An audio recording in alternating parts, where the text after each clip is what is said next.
what is up YouTube?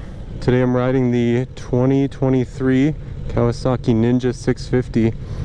I just rode the Ninja 400 and that was a great experience. So now I'm trying the 650.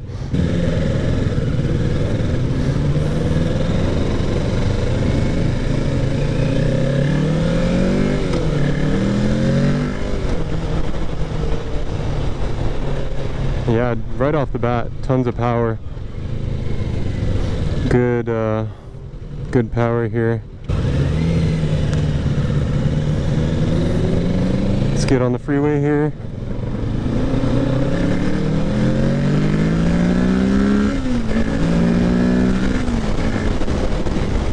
Oh yeah, that's nice.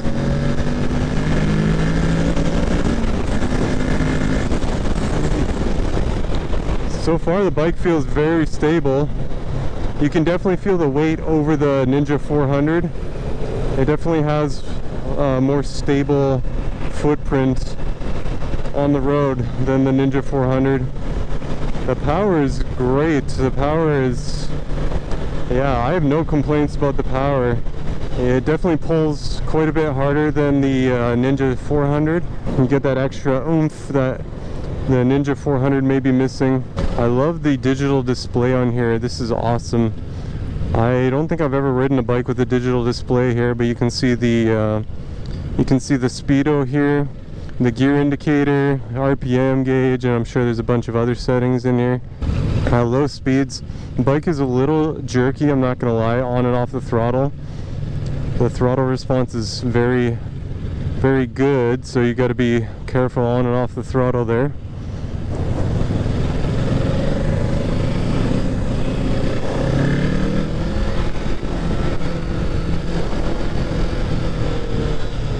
So far, yeah, it's very smooth shifting.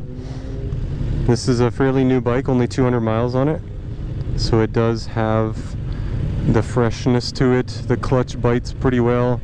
It doesn't bite as firm as the Ninja 400, but that's not a bad thing.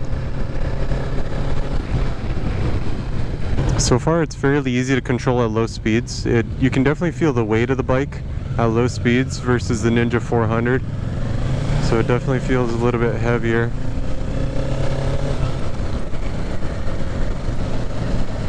It sounds a lot better than the Ninja 400 as well. The Ninja 400 sounds like a little bit of a tractor, whereas this one sounds more like an actual sport bike. The seat height is pretty good. It's fairly low actually. My knees are bent, I'm 5'11". So I have plenty of room to have a taller bike here. So I'd say the seat height is, fairly reasonable for an average sized person, 5'11" or less.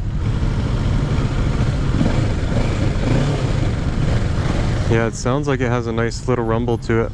A much bigger tank on this one than the Ninja 400. The seating position is almost the same as the Ninja 400, honestly. It's fairly upright and you're pitched forward slightly. Very comfortable. You don't have to really hold yourself up with your abdominal muscles too much. You're not putting any weight on your wrists.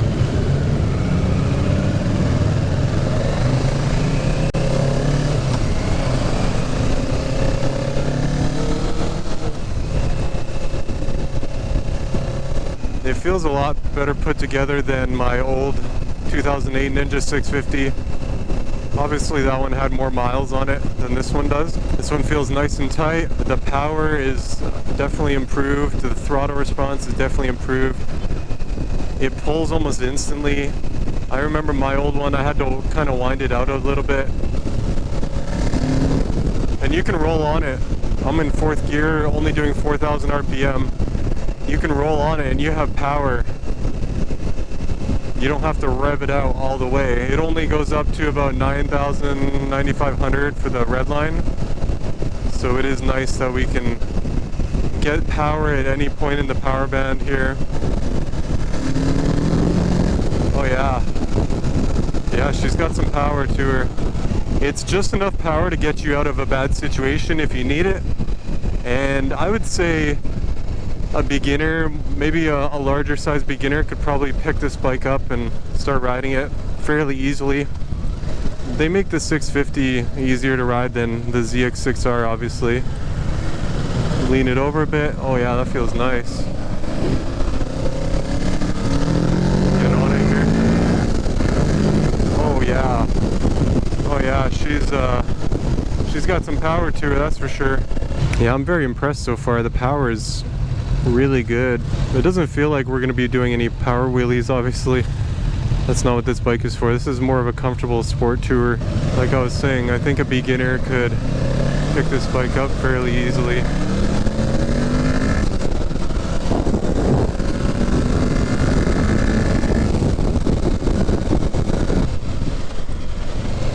And downshifting, very smooth. I didn't do any rev matching on that, and it was still pretty smooth here.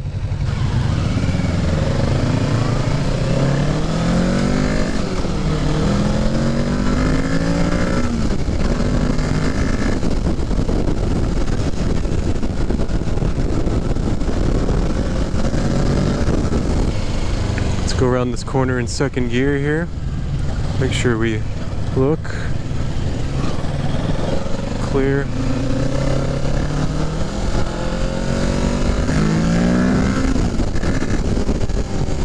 Yeah, I would definitely consider this bike as a possible purchase if I was looking for a fairly fast sport bike, but something that's more comfortable to ride for longer trips. This is definitely the bike for that.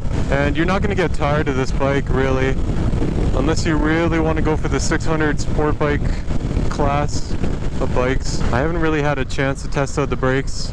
I don't want to do any hard braking situations in a group ride, but they seem pretty firm. I'm not sure if this bike has ABS or not. This might be the one without ABS. I don't even know if they offer ABS with the 650. The stock mirrors on here are pretty good. They stick out pretty far. A lot of people don't like the stock mirrors and how they stick out, how they look. I think they're good. They provide good visibility. I've only ridden this for 10 minutes, 15 minutes so far, but the seat is fairly comfortable. You can grip the tank with your legs very easily.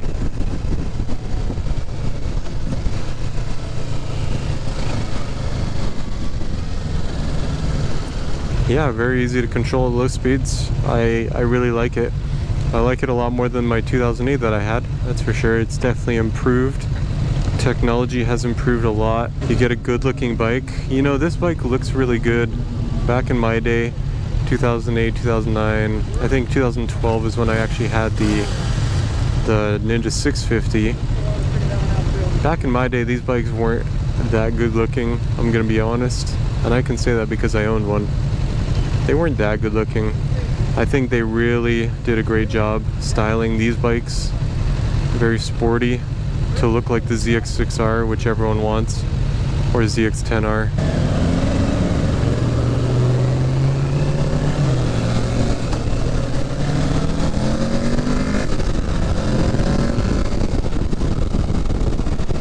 Looks are important on a motorbike.